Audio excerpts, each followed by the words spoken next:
Good afternoon, everyone. Sorry, just straightening my chair there. So back with my Roxy Journal of Stitchery Down the Garden Path piece, and I wanted to give you a bit of an update on where I'm up to. We'll then do some stitching together, but I also just wanted to share where I'm heading with the piece in case you're kind of wondering, why am I doing the stitching, where I'm doing the stitching, and what's the ultimate plan. So I haven't got this sewn down or anything, I've just quickly folded it. I'm planning to put it onto this bit of quilted pillowcase, and this was one that I got at the op shop up here, so it's nice to be repurposing something straight away. So it's just a quilted, a modern style, but in what looks like a sort of a vintage, I think sort of like a Turkishy tile print behind it, but it's got some nice muted colours which I thought would work well, and almost looks like some shrubbery or something behind it. And I don't want anything that's going to compete too much with the fabric. And then what I'm planning to do is to use this lace, which you would have seen as part of my auditioning of materials video. And I'm going to use it to outline the house, which will have been stitched down and just sort of with the edges tucked under. I've got this fun little piece, which I'm thinking I will use on the top. Hopefully you can see that. I might have to just move it down a smidgen so you can see that in the video. I won't move you up because I'll be moving you a bit later on anyway. So I'm going to have this piece as the little top piece. And then I'm thinking of using, oops, it's got some thready bits on it, putting this as a little piece down the bottom. So it's almost like you're looking into the end of a glass house, and that's all beautiful. And I kind of don't want to have bars or anything because I want to have the idea that maybe the birds can come out and have a bit of a flutter around. And the way I'm going to give that impression is I'm also going to put, like I did in one of my other ones, use my little random endy bits of thread. So I've just been saving a pile of things from the work that I've been doing. And I'm going to make a little bird's nest up here. And again, I'll put some little seed beads in it. Hopefully you can see the bird's nest. I think you can. So I'll just shape that and stitch that into a little bird's nest shape. So that's the vision for where we're going. I thought today we will do some work on the second half of the butterfly. I can show you how I've created the effect that I've got there. Hopefully you can see that. And so to show you the other things that I've been doing since the last video, I think in the last video I had these sequins and beads down. I've done some further bits of beading on top of the leaves. So I've put some little seed beads, and they either look like part of the leaf or maybe little blooms sitting across the leaf. So I've just followed the design. I've then put some little white beads in the other little swirly spots and stitched those down. I've added some golden round beads up here as part of this design, wherever there was a little swirly bit. Hopefully that's in focus. And then I had done, and I can't remember if I'd done this the last time, no, I think I did this after it. I put some little goldy beads, so I had just some random beads with me, some goldy beads around, and I just used one of the crochet threads, the thread that I'd been using here. So it's given it a bit more sort of a chunkier look, and it almost looks like little lights in there, maybe little fairy lights strung up around, or yeah, maybe little flowers, I'm not sure. I've also done the branch just with some little long yellow beads.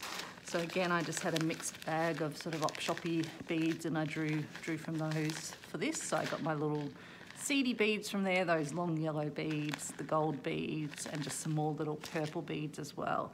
I ended up giving my birds little bead eyes as well, a purple eye and a sort of a greeny bluey eye.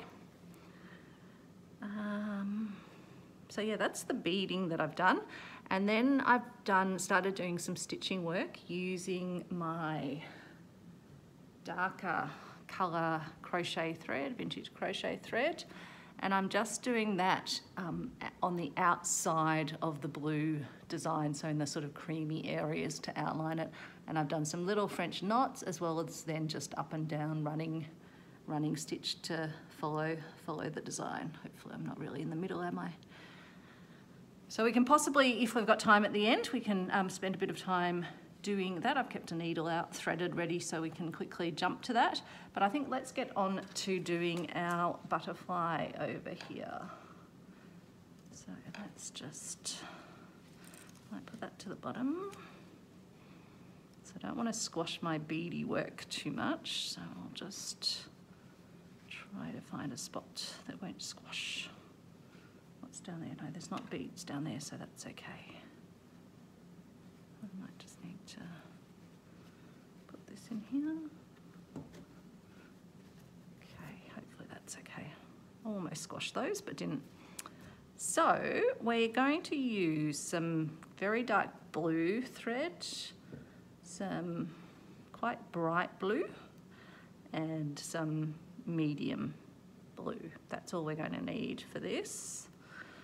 So I think we'll start with our dark. When I did this side over here, I actually started doing the bullion knots first, which are these longer ones, which are almost, you can see they look like little worms almost. They're wrapped around, so it's thread wrapped around other thread as part of a single sort of stitch that you do.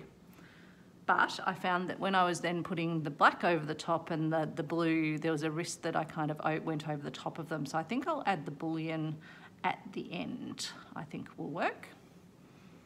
So I'll just start off, I think, with the blue.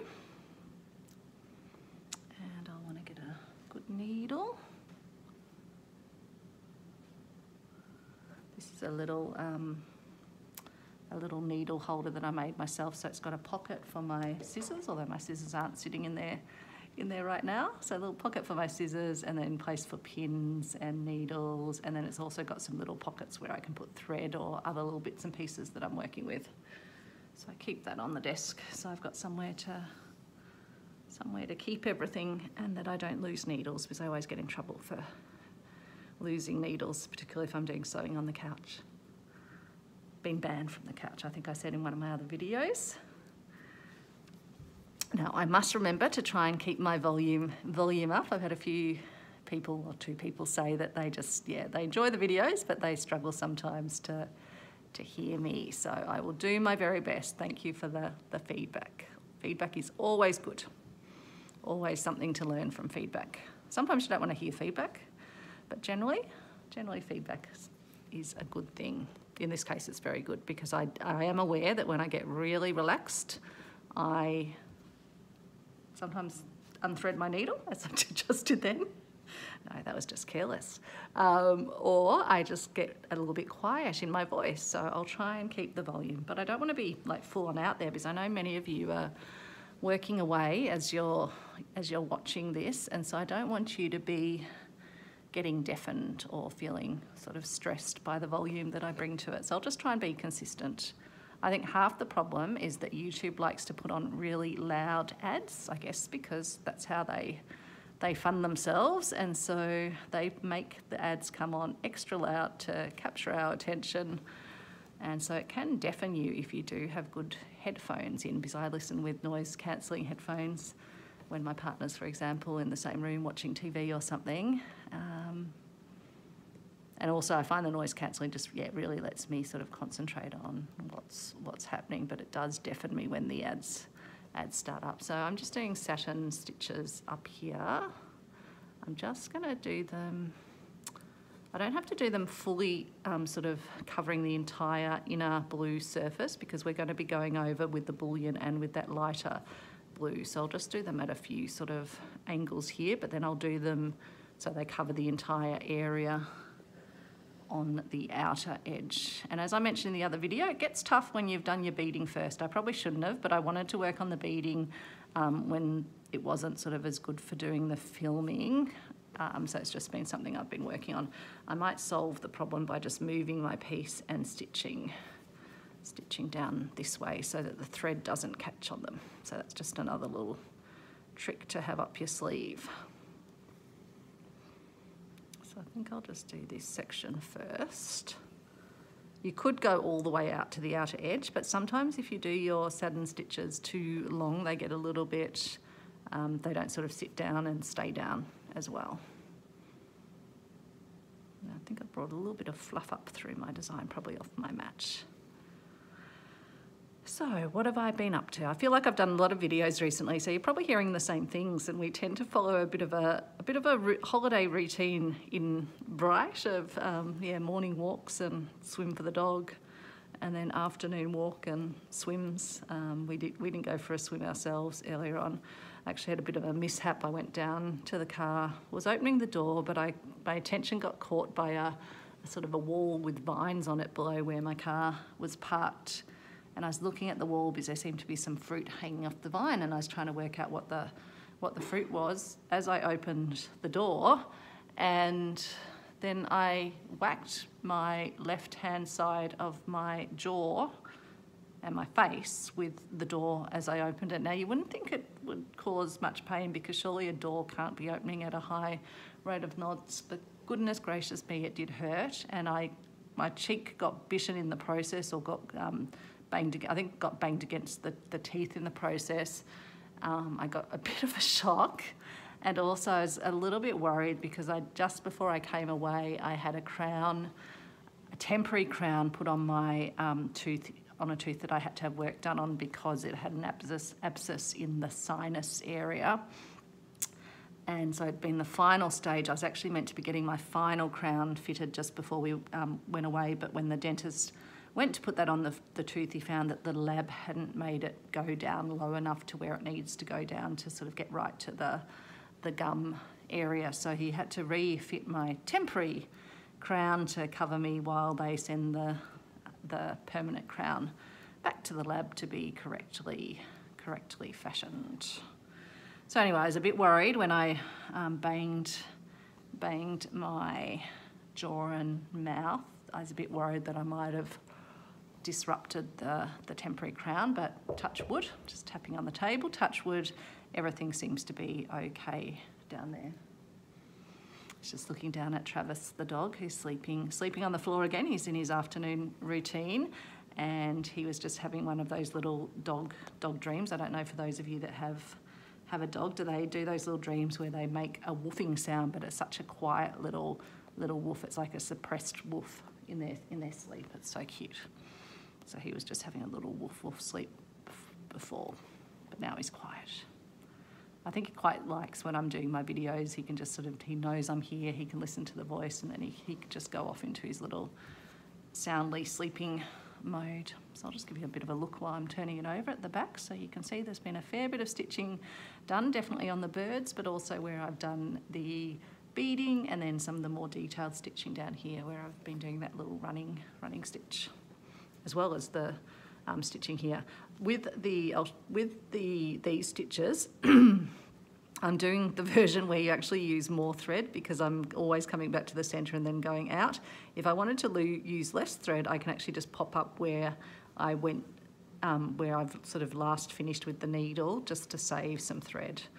But I must admit my natural inclination is always to be going left to right, and then popping up at the opposite place. But it is actually a much more efficient way when you pop up near where you've gone down, if that makes sense. Which is particularly important when you're using a sort of a rarer thread or a more expensive thread. You want to get the most bang for your buck out of that. So yeah, I've got a sore inside of the mouth where the lining of the mouth got a bit damaged in the process, but hopefully that will heal up without any troubles, and hopefully nothing else gone astray there. So we still went down to the river, still went for a walk, and Travis went for a swim. It had been a cooler morning, so we thought we didn't need a swim ourselves, but by the time we got back it was actually super hot. So I got an ice pack out when we got back and popped that on my jaw, and yeah, the jaw's feeling okay now. And then I thought I'll jump on here, do some stitching, and all of you will, you'll cheer me up just by chatting away to you. It's amazing, having a little natter with some friends. It does the world of good if you're feeling a little bit sorry for yourself. And thank you for all your lovely comments. I really do enjoy reading them. Barbara Ann from Canada, so greetings to you. Love your comments. And Leanne from Leanne's Crafty Corner. And then Tan lovely to come across someone that's a bit more of a local stitcher. So would love to see some of your work, Tan, if you want to share some videos, or send me a link to your Insta. But yeah, great to hear that so many of you are working away on projects. So we've done the stitching now. Am I on camera? Yes. Done the stitching here. So all of that area is sort of mostly covered in. And as I mentioned, we don't have to make it fully covered because we're going to be putting the blue over it. So now let's do our stitching on the outer, where we do want to get it really close together.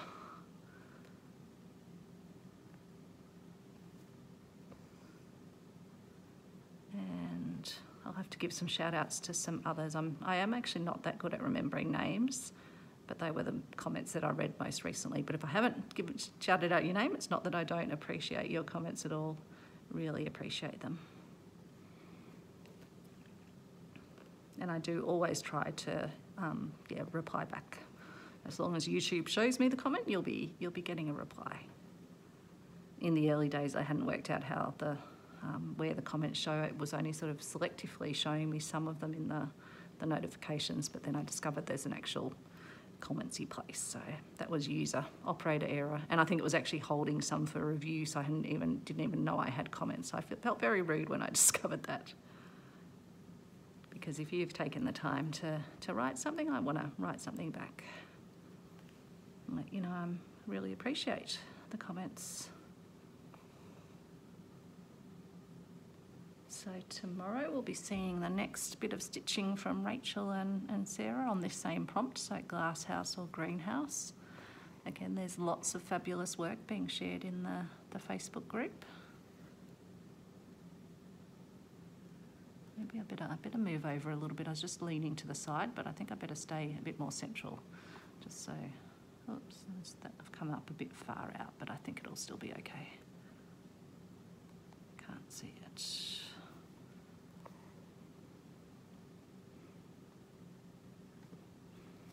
So I'll try and follow my rule of popping up next to where I'm doing it. I just worry sometimes that you might then undo a stitch if you come up in the same hole, but I'll just try and be next to it, but still get that lining all the stitches up closely next to each other. So we want it to be fully lined. So it might be a bit hard to see because I'm using blue thread on a dark background, so apologies if that's the case, but that's the coloration we're going for. It's a very bluey indigo piece. I just need to go up there. So I might just do this little long bit at the end as a separate set of stitches, because it might get too long if I'm trying to go up if I'm trying to cover that whole distance. I'm using a single strand of embroidery floss. It doesn't have the number on it, so I can't tell you what number, and I think this was just from a pack that I got from eBay early in the days with a rainbow of colours, which is good. It was just an Egyptian cotton. It wasn't one of the mainstream brands. It was like an off-label brand, I guess. But they seem to do the job. It's good just to have the basic colours to work with, and then you can get other specialty threads.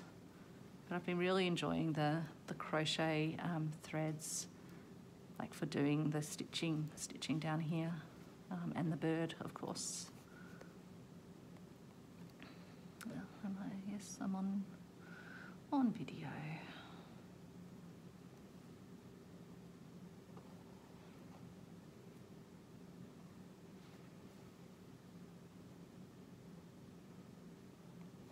So we may yet go down to the river again for a human and dog swim later on. We'll see how we go.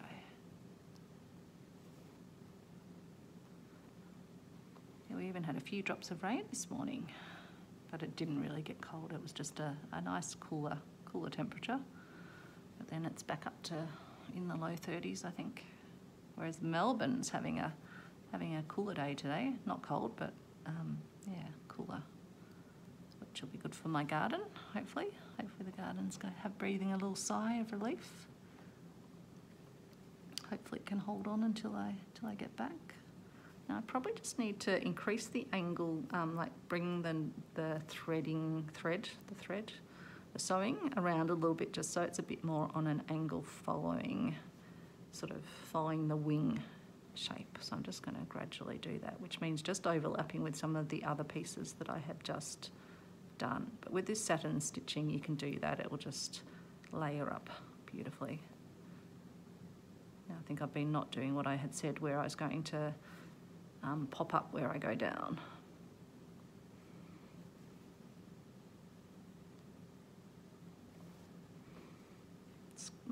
Requires me to think more when I'm doing that, because it's just about what I'm habitually used to. It's that muscle memory that they talk about, where we actually remember things within movements, and they are just natural movements for us. And that's interesting with like with stroke patients, how they have to relearn so many things. My dear Nana, who's passed now a couple of years ago, but very, very much still loved and missed.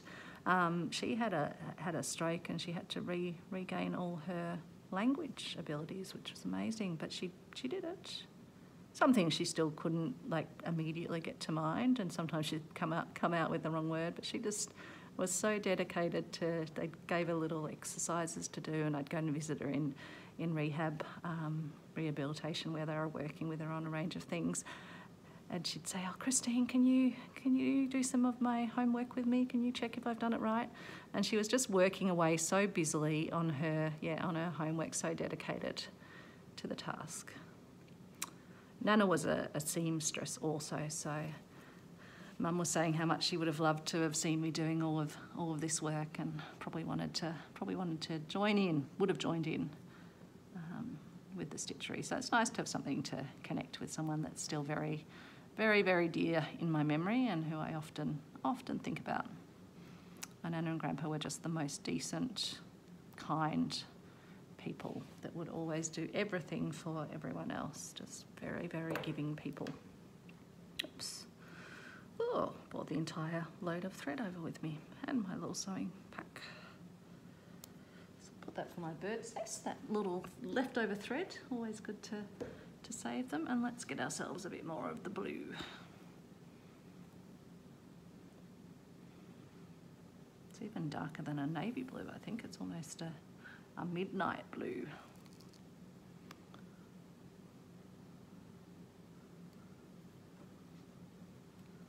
There. So it's Tuesday today, isn't it? Yes. Got the holiday blahs where you go, "Oh, what day is it?" But I did remember at the start of the video. I knew we would be seeing the next of the videos from Sarah and Rachel tomorrow. Oops, I think I've just done a bodgy knot of some sort. I've caught both threads on. There we go. Okay, now we were doing it up this way, weren't we? So we didn't get caught on the beading. So yeah, recommend if you're going to do beading, maybe do it last if you possibly can, just so you don't end up catching all your stitches on it. But yeah, for this particular piece, I'm finding the hoop, the embroidery hoop, has been really helpful, just because of the amount of detailed stitching I'm doing, and even for the beading, it makes that a lot easier too. I normally resist using it because I feel like sometimes it can make you feel like you're going into a more formal style of stitching, and it might take away that sort of fun element of the slow stitching, that really relaxing element. But for this case, it's actually made it more relaxing, because I'm not trying to constantly make sure my material underneath is not puckering up or anything. What did I do there? That's interesting. I've got one of my own hairs. I could feel something underneath, and I was like, okay, that's my own hair. Adding some DNA. Now, where did we popped up there, so we'll go that way. Okay. If I have it there, I think you can see. Hopefully I'm not popping off when I waver it around.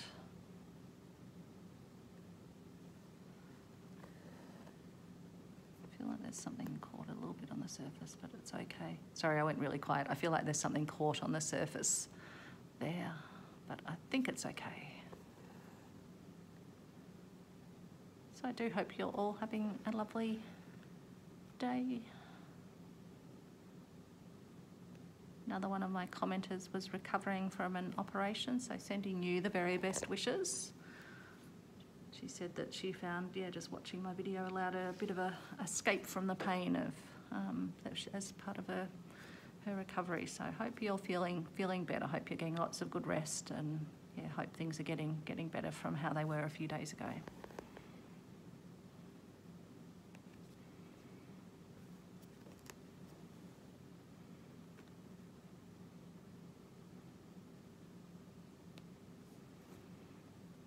It's still cold temperatures for many of you where you are, so it's probably quite strange watching a video where someone's talking about the heat and swimming and things. Okay, I've just got something else caught here. What have I got? I think that's more of my hair. Come on, Christine.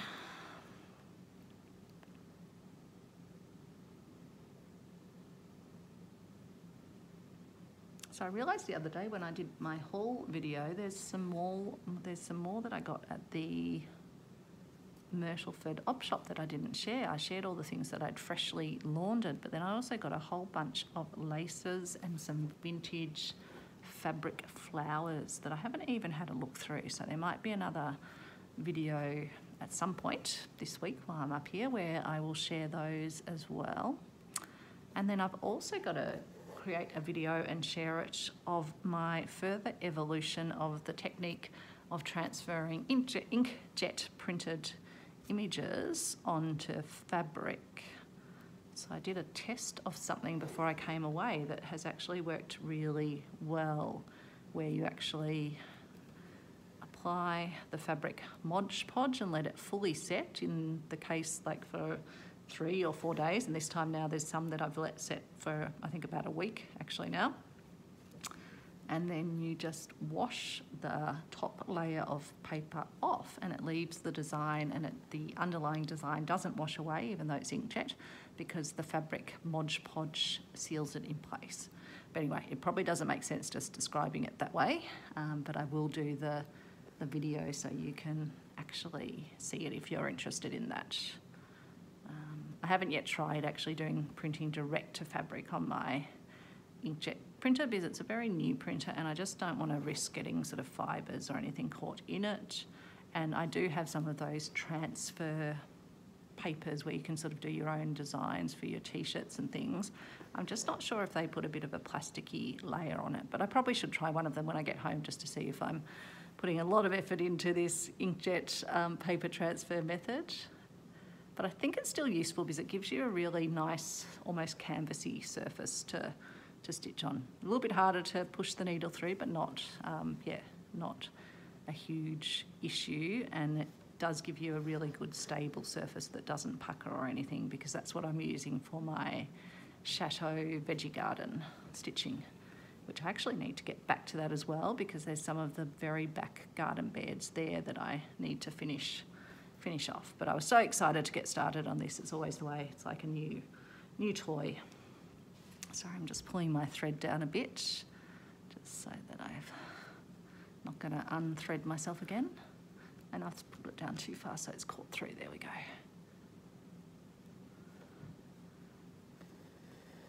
So someone on the Facebook group was asking me where I got this fabric from, and it was from eBay. And I posted a link in the group. But if anyone does want to know where it's from, I can pop a link in the comments below. It didn't have a maker's name on it, although it said Handmade Fabric Inc. So maybe that's the maker's name. But I think I just bought it from a reseller of fabric. Just bought a half-yard piece, which is like half a metre, I think. Half a yard? Yeah. I'm very bad at the conversions between the metres and yards and inches, because I operate in centimetres and metres. I know exactly what that looks like, but I always struggle a bit doing the conversions.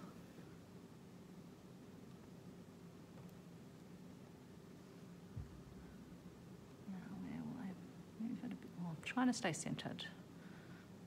Don't think I'm doing a good job at all staying centred, but hopefully, probably need to bring it back a bit there as well, just so you can see. Sorry, I just have to keep tilting it to myself just so I can see where I need to be putting the needle in and out of. So you'll definitely at the end of this have a very good idea of the satin stitching, so you can always fast forward through, but we're almost done on the dark layer, and then we'll be just adding our blue inner accents, and then we'll do our 5 bullion knots to add that extra brighter blue detailing. And then I guess we can do the body. I haven't actually thought exactly how I want to do the body. I could couch down some thread for it, or I could do a thicker style bullion. Maybe I could use some of the wool I've got for a bullion, although in the picture it's got like a darker body, so I'm not sure whether I should stay true to that, or can I add a bit of my own whimsy. So we'll come to that. Hopefully I don't forget by the time we get there.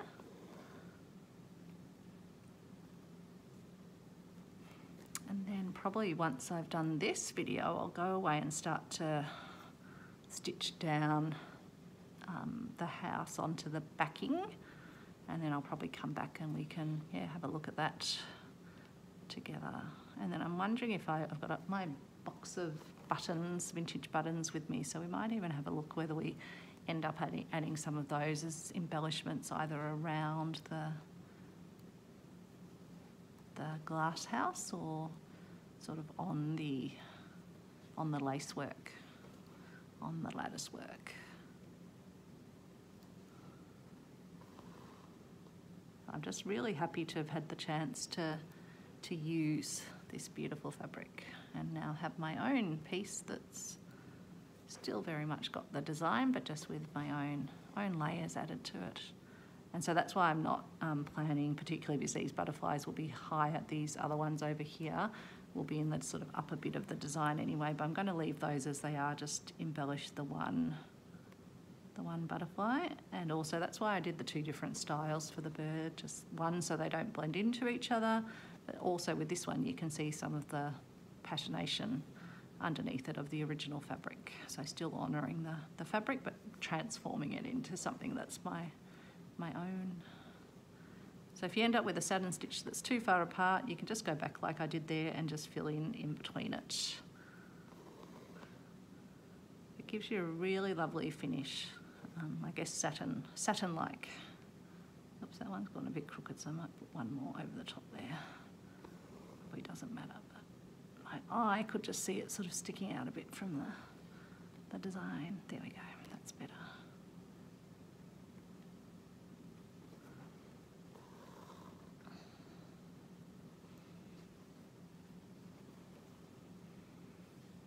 So what's your favourite summer destination for a holiday away? Is it somewhere local to you, or do you like getting away far afield? We used to love taking a winter trip from Australia and heading over into Europe and enjoying a second summer over there. But since COVID, we haven't planned any big overseas trips, and we now have our pup as well, who we just don't think we'd be able to leave for a long-term trip, because we'd usually go for a few months at a time to Europe. And so we're content just having these more local holidays. We've got our holidays booked in for the year ahead, which is nice, knowing what we've got planned, and very much looking forward to my brother and sister-in-law and nephews and niece coming over at Easter time, which also happens to be my birthday time of year as well. So my birthday this year I think is on Good Friday.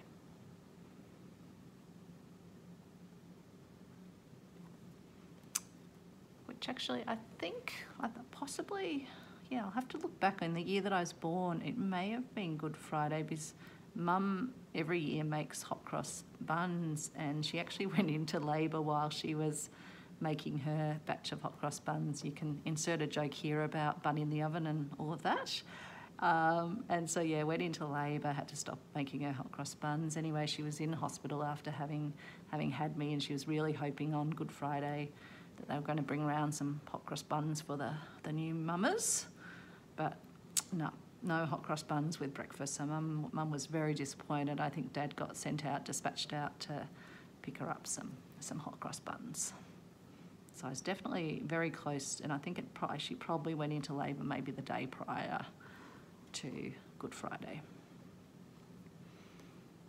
And there's been some years when my birthday's fallen on Easter itself. I remember as a child we had a big sleepover party for all my friends, and Dad had been to some sort of shop and got these chocolate Easter eggs, but they just looked like boiled eggs. Sorry, something's happened here. We've got a knot.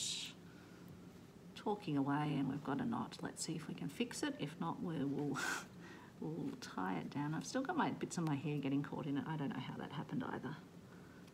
What's going on here? Goodness gracious me, Christine. So Dad had been to I might just unthread the needle, that might make it easier, and I'll try and keep telling the story. Dad had been to a shop that stocked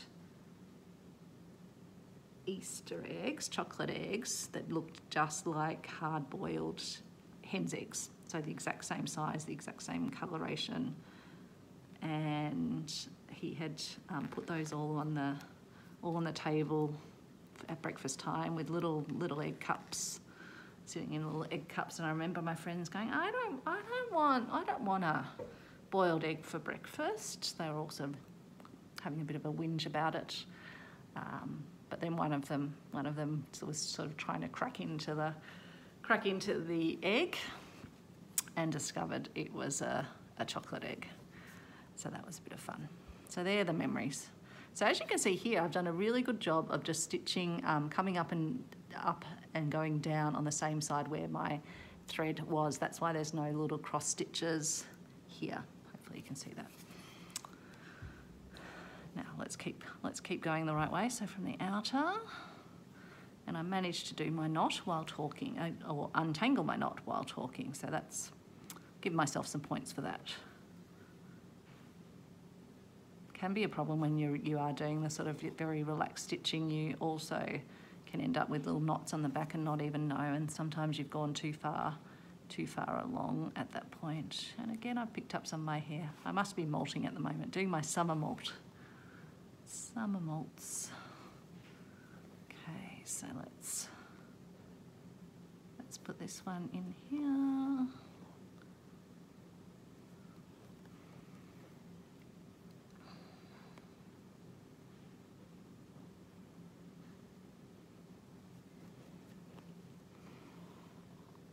I never know whether it's a bonus for people when they have their birthday at Christmas time. I think Sarah from Roxy Creations by Sarah, I think she has her birthday at Christmas. But I think she likes it, so that's a good thing. I know some other people who feel that sort of their birthday, their special day, gets a bit overrun by the Christmas festivities.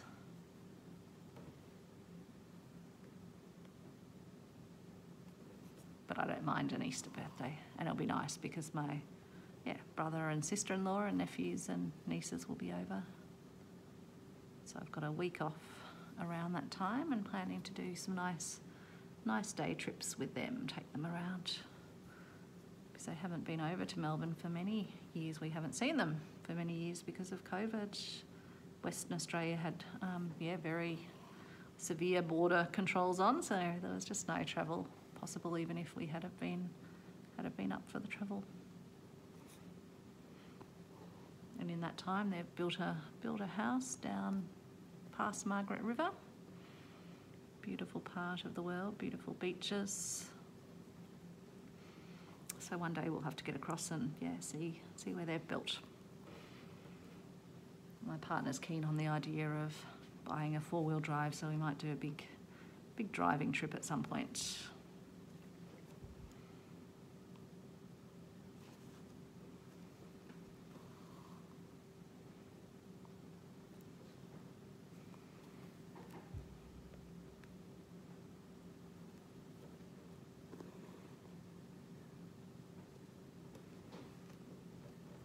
a bit harder when you're closer to the rim of the embroidery hoop. But we're almost there. We've almost finished the wing. I know I said that before. It does take a bit of time, the satin stitching, but it does give you a really lovely, smooth, shaded in effect. And what I love about these pieces is you're just adding detail that when you're looking at it or someone else is looking at it, it just adds layers upon layers that they can take it all in.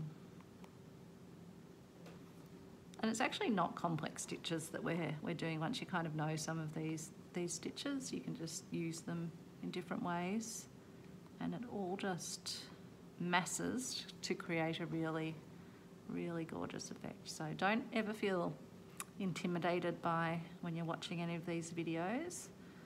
You can watch little YouTube tutorials for how to do the stitches, or just look up little how-to guides online for the stitches, or watch and learn through the videos themselves. Although I always worry maybe I'm not as good at explaining it as some of the other videos, and where they go really close up and show you multiple times over with a stitch. But just, yeah, learn a couple of stitches and just start sort of doing the stitches, and before you know it, you'll be stitching away. And if you get an under design like this, where the piece actually has a design on it already, you can just follow along with the design and add embellishments to the design. You're not having to draw it all up yourself, or kind of imagine it in your head and then somehow transfer that imagination to the piece. You can certainly do that if that's something that you feel comfortable doing, but sometimes having a bit of a piece of fabric underneath takes a bit of the pressure off, because you can just concentrate on it. Now you can see I did really well, apart from one where I didn't come up or go down where I had come up.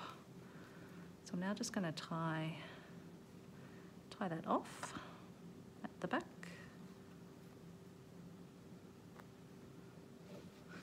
Scissors. Right. Actually, I can probably put that over. We might use that needle for doing our blue. Where is our blue? No, that is the blue I want. Yes, that is the blue. So I'll just get a strand of that as well, single strand. I'll use the needle I was using, because that's a nice needle.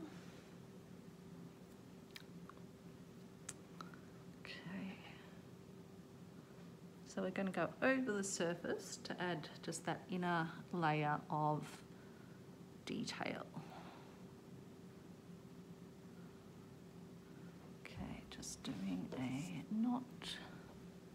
Just having a look where the sort of centre is on my image. There we go. Right.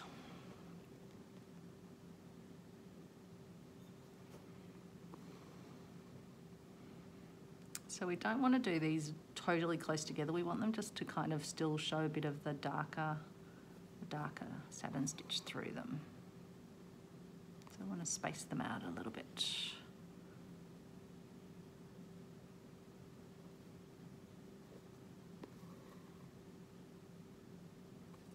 And I'm just following where I can see faintly underneath, because I didn't do such thick satin stitches on the internal area. I can see where it sort of extends out to in the design, which is helpful.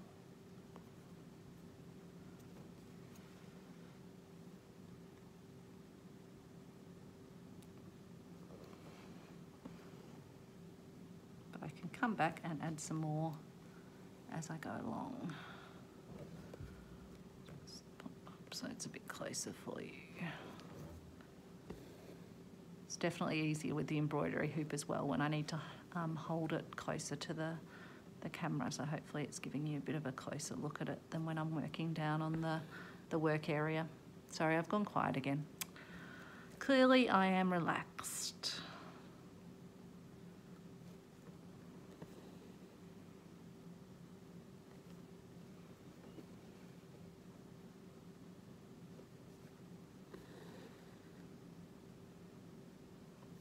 So once I get to the bottom here, I'll come back up and add some more stitches.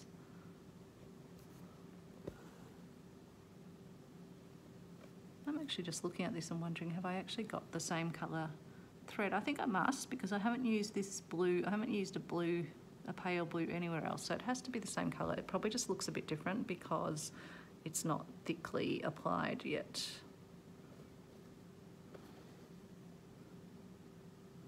I would laugh though if I was using the wrong colour thread, but I don't think I am. Probably wouldn't be a huge problem, because if it's that close that I'm looking at it wondering if it is the same, then it probably wouldn't even matter if it wasn't, but I am certain it is the same, and I'm also certain that I just unthreaded my needle then.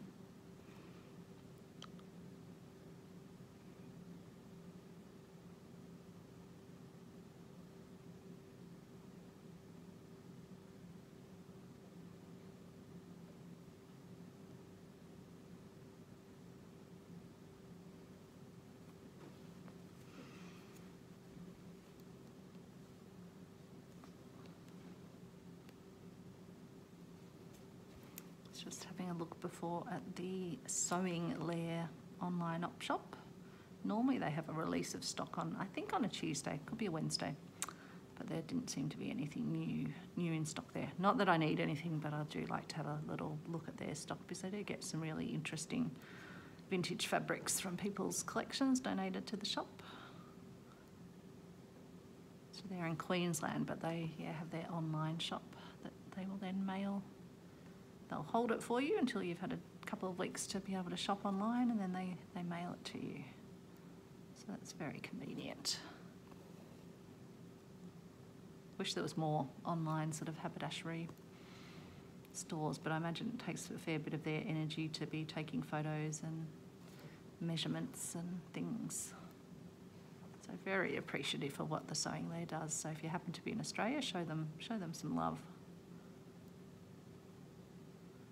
As I keep promoting it, I'll probably struggle to be able to get things. That's all right. I definitely do have enough supplies. I think if I didn't get any more supplies, I'd have plenty to go on with, but yeah, I can never resist when I see something vintage secondhand. You know, it's not something that's readily available in a shop, and so it does tend to just give you that fear of missing out. And you click buy. And when it's for a good cause as well, it's kind of hard to resist.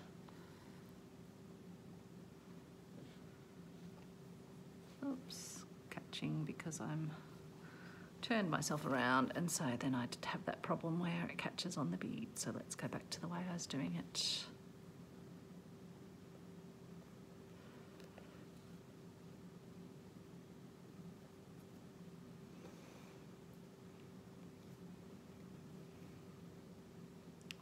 This side doesn't seem quite as neat as the other side, but that's okay. I think once I get the bullion stitches over the top, it will all look good.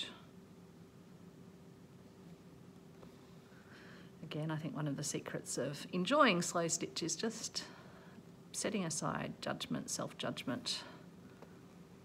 Just letting the needle do what it wants to do. It doesn't have to be perfection. Someone was saying that in their video today. I think it was Susie Q makes. Yeah, it's not about perfection. Nature doesn't. Nature is perfect in its own way, but it has a lot of variation in it. So it's a-okay if we have that as well.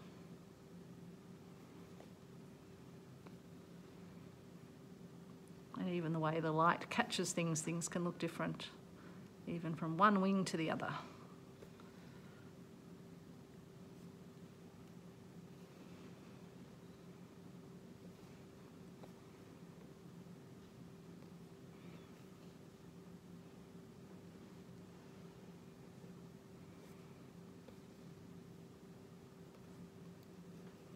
So I'm pretty happy with how that's looking. Let's just keep going.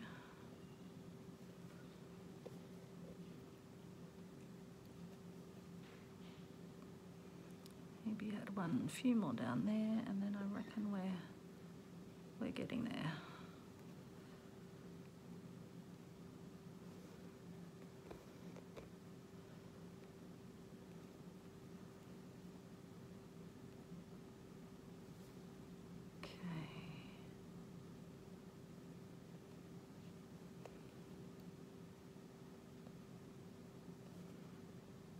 feel like there's another one I need to put across here just to cover that dark patch.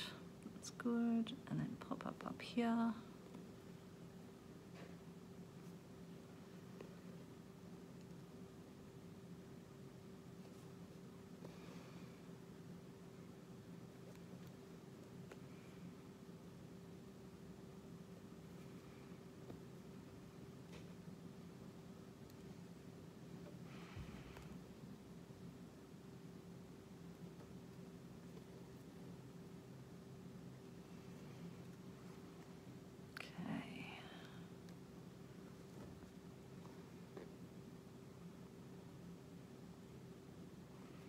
Just use up the last little bit of this blue thread.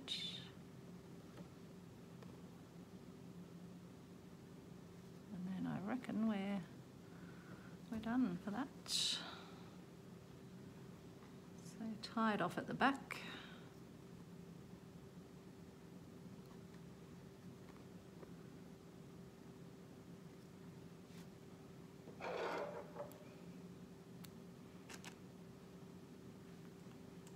My little end thread for my nest, and then let's do our bullion stitch. I'm trying to remember when I did these bullions yesterday, I think I was just using a single strand. I think that one's got a knot on the end already. I think I was ready to do the next ones, do the other side, and then I thought, no, I'll wait, I'll do it on video. Share the love. So, bullion stitch, we're going to pop up here, and then we're going to pop up where we want the bullion stitch to go out to, so the outer edge, and then we're going to bring our needle back under and pop out where we first came up, if that makes sense. And we're going to bring our needle most of the way through.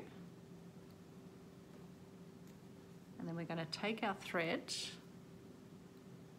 let's just pull it through a little bit more so it doesn't get caught, and we're going to wrap our thread around our needle. So I'm going to do enough that it will cover the distance that I want that wrapped area. So I'll just keep looking at it as I go, and I'm going to do it by eye rather than counting it, for example.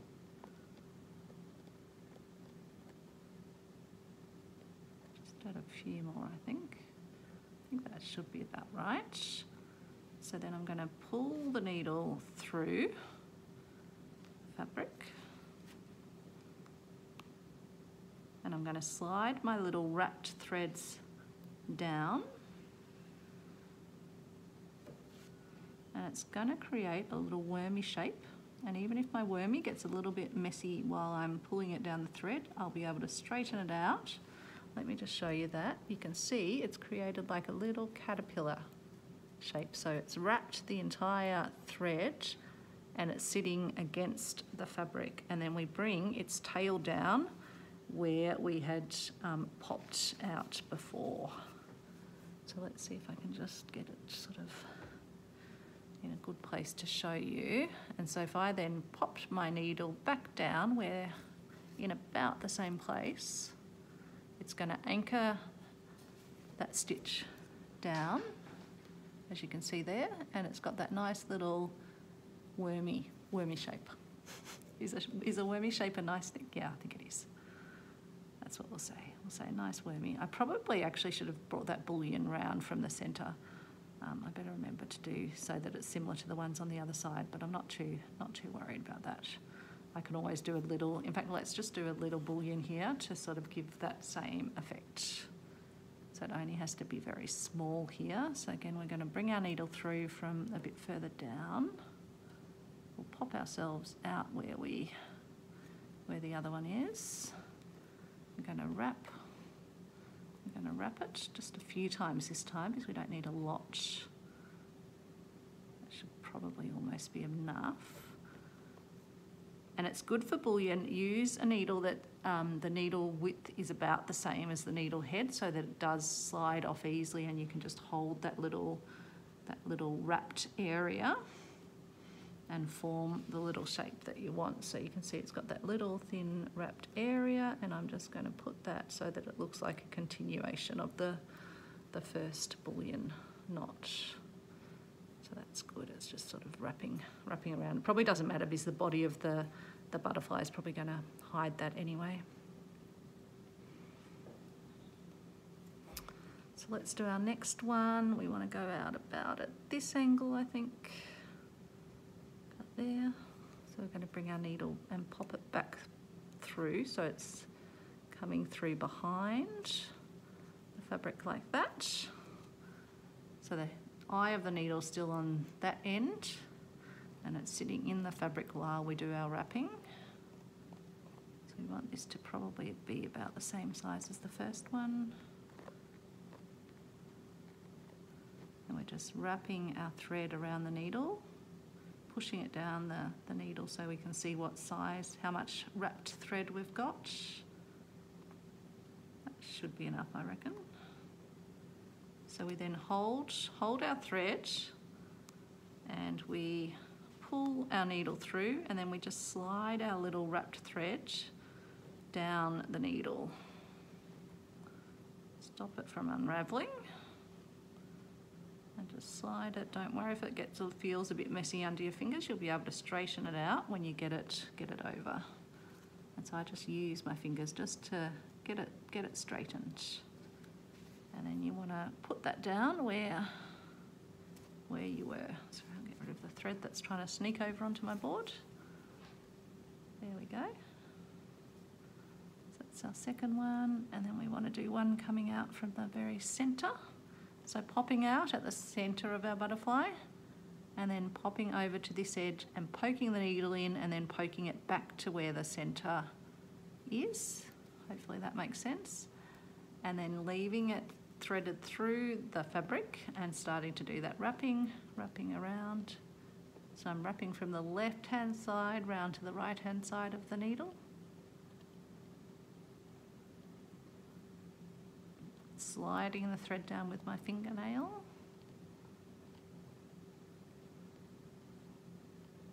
We don't need as much here because it's only just got to go across thread, and then I'm pulling the needle through so the eye of the needle comes through.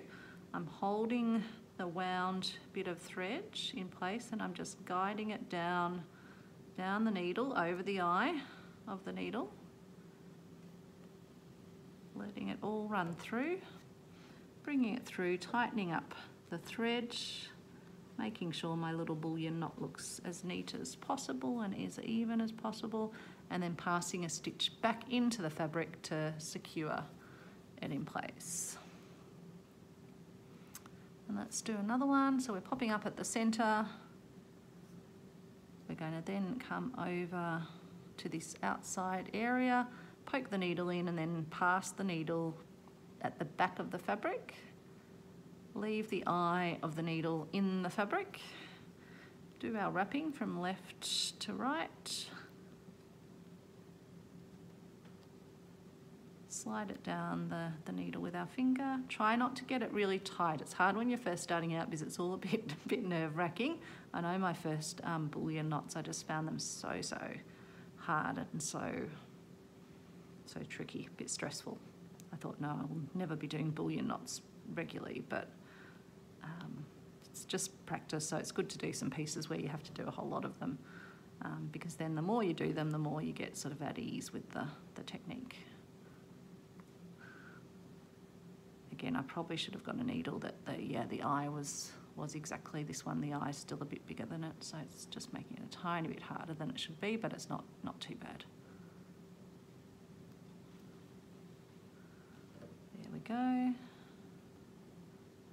Just using my fingernail to get it a nice tight bullion knot, and then I'm just going to bring the needle down to anchor that in place where it had popped up from anyway. And then we have one more to do down from here. Oops, haven't made a notch, nope, good-o. And we're gonna pop our needle, follow it through out the back up through that same hole, and then we're gonna wrap it. Wrap, Rap, rap. Rappity dappity dap.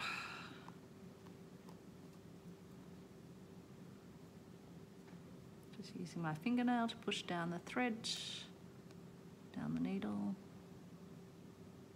This one's got to go down sort of that length of the bottom of the butterfly, so I'll make it a smidge longer.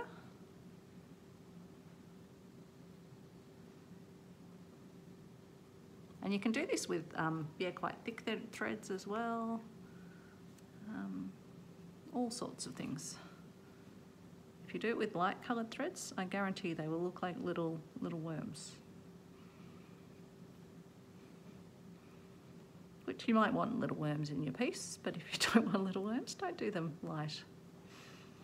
Or don't do them worm coloured either. Worms are, I guess, more pink, but yeah, look like nasty little worms if they're done in pale sort of crochet thread, which I once did. I had to sort of add more of them so that it just formed a wrapping effect rather than looking like individual little worms. So I really didn't like that look. But I do like the look of our butterfly here. So that's that done. So let's just tie off. We'll just put a little stitch in the back and tie a little knot, and then I reckon we'll move on to our butterfly body. How are we going for time? Okay, I think it's telling me I've got a low battery, so I don't know if we'll get the butterfly body done. We'll just have to see how we go. How much battery is it saying we've got? Oh, 20%. I'm hoping it's still recording. So I think it was still recording, but I turned it off, so I had to restart. We'll have to see if we can join these two videos together, but let's see how we go. So I'm just threaded up with some wool. I think it's some Appleton wool, and we're going to try and just do a bullion stitch here. It's just a bit hard. Can you hear Travis having a shake next to me? He's just woken up from his nap with all my excitement, and in fact I haven't even done the bullion stitch correctly here, but let's just put, well, I'll pop one underneath anyway, and then let's do a bullion stitch as our second stitch. So popping back through the fabric, leaving the needle behind the fabric, popping out at the bottom. As I say, it's a bit hard because of the hoop.